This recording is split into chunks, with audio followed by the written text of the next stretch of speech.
ఆనాటి ముఖ్యమంత్రి వైఎస్ జగన్మోహన్ రెడ్డి గారు, ఆయన సతీమణి వైఎస్ భారతిరెడ్డి గారు పెట్టుబడి ఉంది. అదే సందర్భంలో ఢిల్లీలో ఉన్న ద వీక్ అనేది వీక్లీ మ్యాగజైన్ కూడా ఆ కథనాన్ని వేస్తాం జరిగింది. ఇమ్మీడియట్ గా నేను సాక్షికి అటు వీక్ కూడా లీగల్ నోటీస్ పంపిస్తాం జరిగింది. ఆధారాలతో సహా వాళ్ళ ముందలు పెట్టాను. ఏ రోజైతే బిల్స్ జనరేట్ అయినాయో ఆ 26 రోజుల్లో కేవలం ఒకే ఒక రోజు నేను విశాఖపట్నంలో ఉన్నాను అని స్పష్టంగా చెప్తాం జరిగింది. అది తెలుసుకున్న తర్వాత వీక్ మ్యాగజైన్ రిజైండర్ పబ్లిష్ చేసి తప్పుడు రిపోర్టింగ్ చేశాము, ఆధారాలు మాకు ఇచ్చారు, తప్పు జరిగింది అని వాళ్ళు ఒప్పుకున్నారు. కానీ సాక్షి ఒప్పుకోలేదు. అందుకే నేను ఆనాడు 75 కోట్ల రూపాయలకి డిఫమేషన్ సూట్ వేశాను. దాంట్లో భాగంగా 75 లక్షల రూపాయలు నేను కోర్టుకు కూడా ఫీ రూపంలో చెల్లిస్తాం జరిగింది.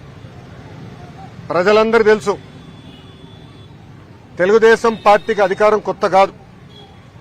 చంద్రబాబు నాయుడు గారు పదే పదే మాకు చెప్పారు, ప్రజాధనాన్ని మిస్యూజ్ మీరు చేయొద్దు, సింపుల్ గా ఉండండి, ప్రజల దగ్గర ఉండండి, ప్రజలకు అందుబాటులో ఉండండి అని పదే పదే చెప్పారు. ఇక్కడున్న మీడియా మిత్రులు కూడా తెలుసు, గతంలో అంటే 2017 నుంచి 19 నేను మంత్రిగా ఉన్నప్పుడు కూడా నా సొంత వాహనాలే వాడుకున్నా. వాటర్ ఖర్చు, టీ ఖర్చు నేనే డబ్బులు చెల్లించా. ఇప్పుడు మంత్రి అయిన తర్వాత కూడా ఈ రోజు కూడా నా సొంత వాహనంలోనే నేను వచ్చాను. దానికి అయ్యే డీజిల్ కూడా నేను నా జోబు నుంచే చెల్లిస్తున్నా. ఒక కప్పు కాఫీ నేను తాగను, ఒక బాటిల్ నీళ్లు నేను ప్రభుత్వం నుంచి ఏనాడు తీసుకోలేదు. అది ఒక పక్కన చంద్రబాబు నాయుడు గారు, ఇంకో పక్కన నా తల్లి భువనేశ్వరి అమ్మ నాకు పదే పదే చెప్పి ఇప్పుడు కూడా నేను కట్టుబడి ఉన్నా.